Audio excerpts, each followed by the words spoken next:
Welcome everyone to this week's video. Today we are on Fish Friday number 181 and we have a good one for you today. Today's fish was requested by someone in the community and I had heard about this fish before, but it's always nice to learn more about fish. It's one of my favorite things to do in the world. So let's dive into this fish.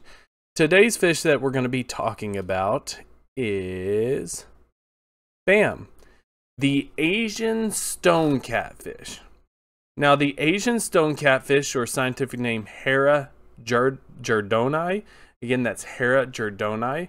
It is part of the family Erythistidae.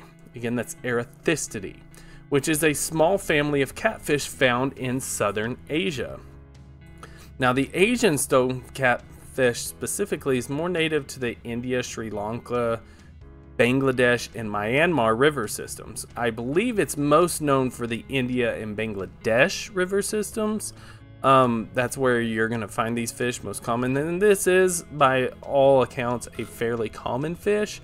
This isn't one that I would say that is very endangered. Of course, it has the standard sort of protections going in about habitat loss due to urban sprawl and things like that, and pollution.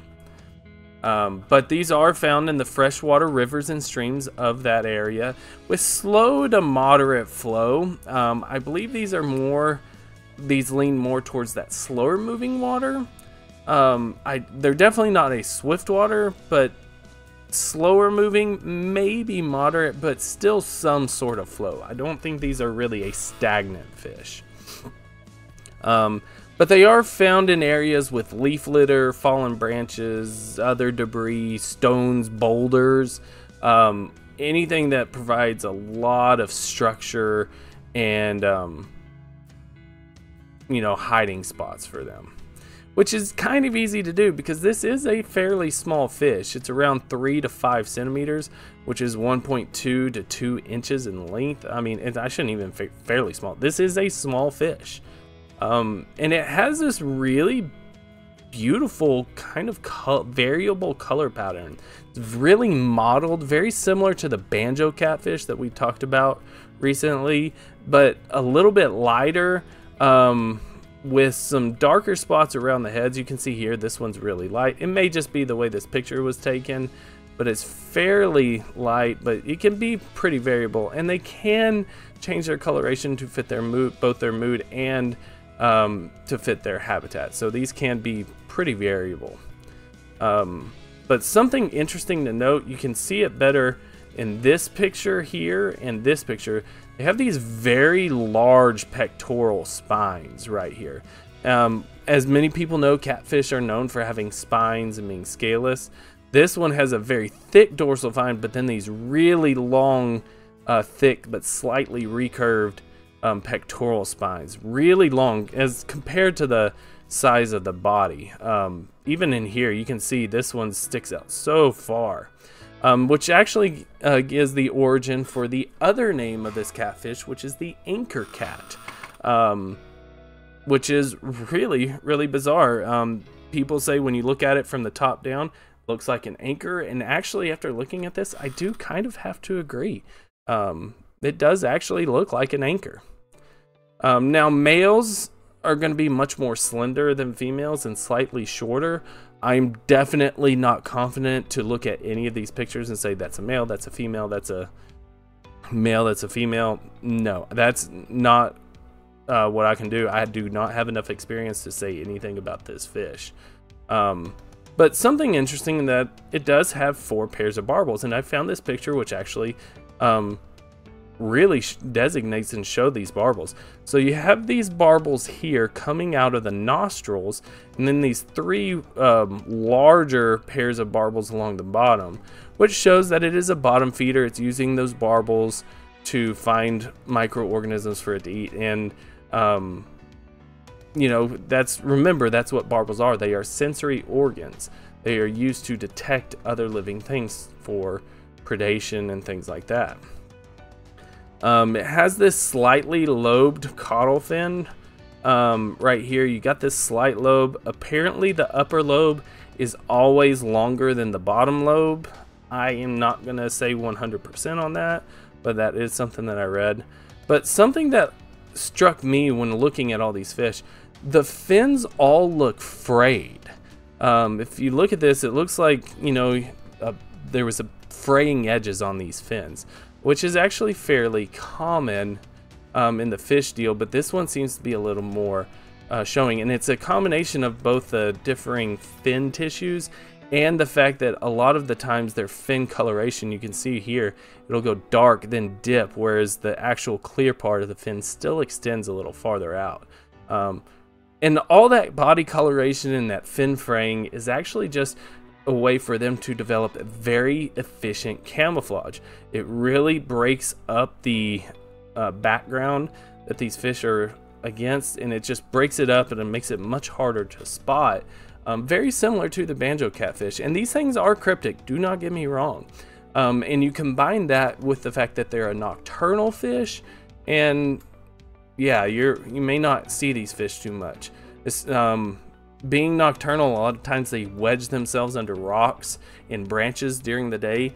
However, if they feel safe, if they feel like there are no predators around, they will venture out during the day, which is a good thing, because not only are they omnivorous, meaning they can eat anything, so they'll find things to eat during the night and during the day, because not all things move at the same time, which is why you have nocturnal and diurnal species.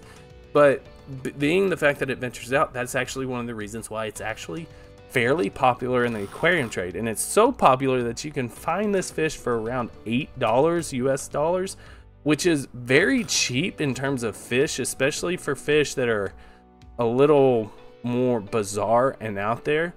And I, while I've never owned this, personally, especially after doing this, love this fish for aquarium.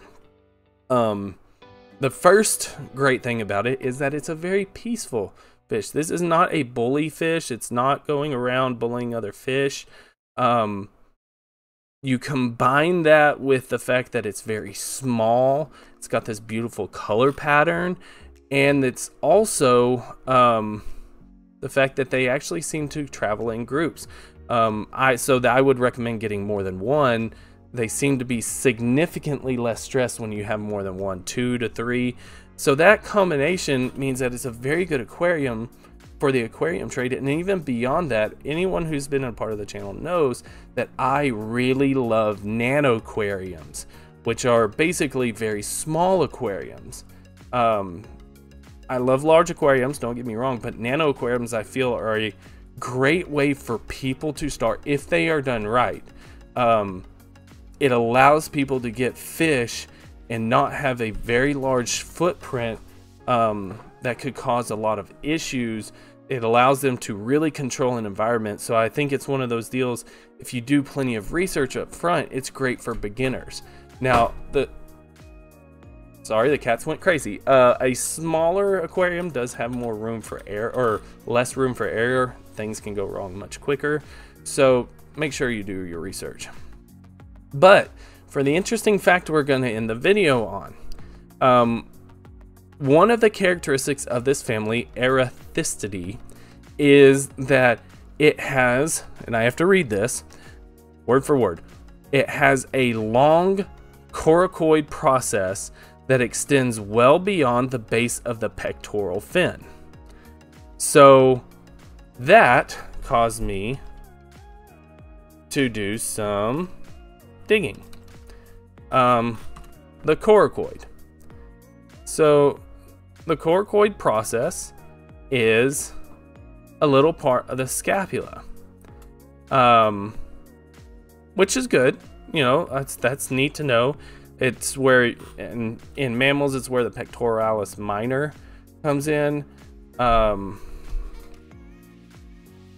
Sorry, there we go.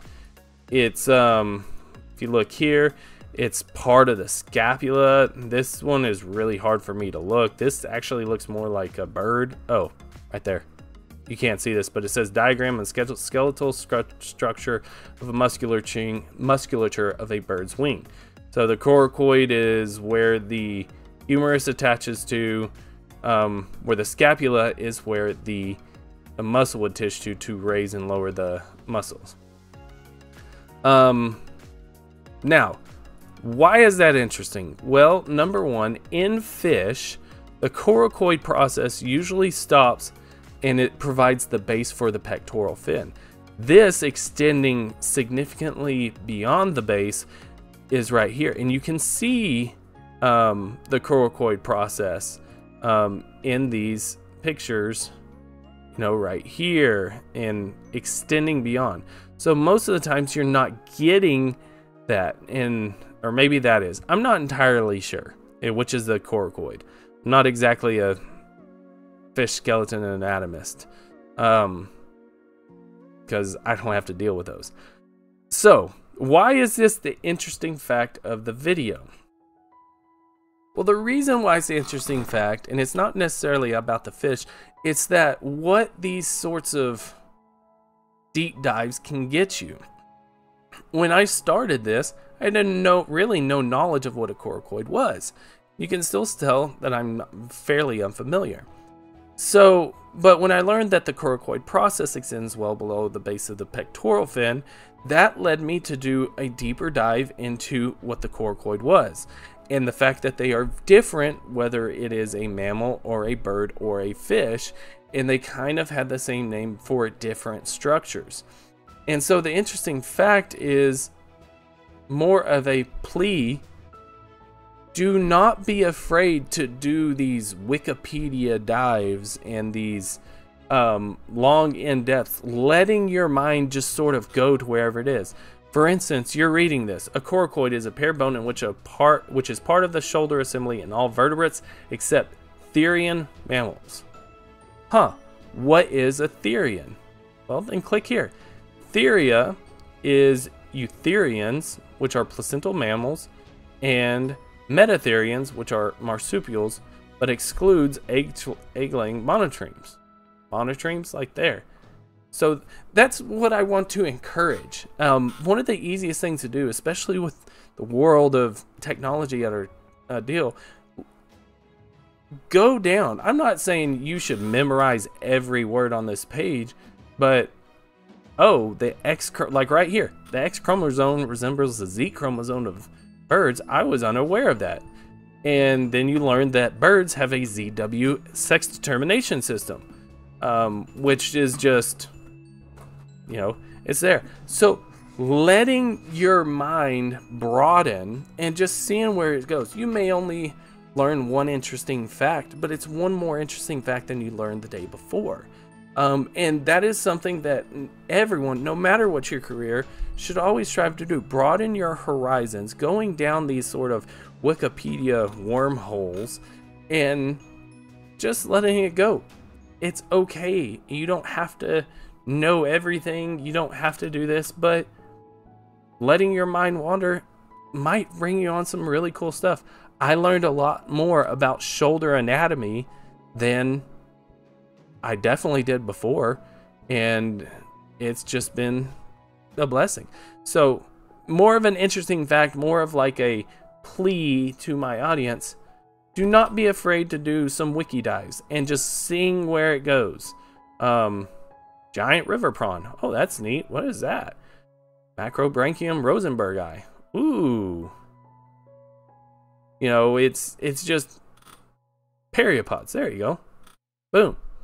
Like, just don't be afraid, and I encourage you, please go do this, because you're going to learn so many neat and interesting things, because the amount of information out there is just so incredible. But thank you guys so much again. I really appreciate it. Hope to see you again. If I don't, please be safe. Have a great day. Please leave a like, comment, and subscribe. If you do, I'd really appreciate it. Hope to see you again. If you'd like to support the channel, please click the link down below. It is by no means expected, but very much appreciated. Regardless, take care of yourselves, take care of your loved ones, and peace.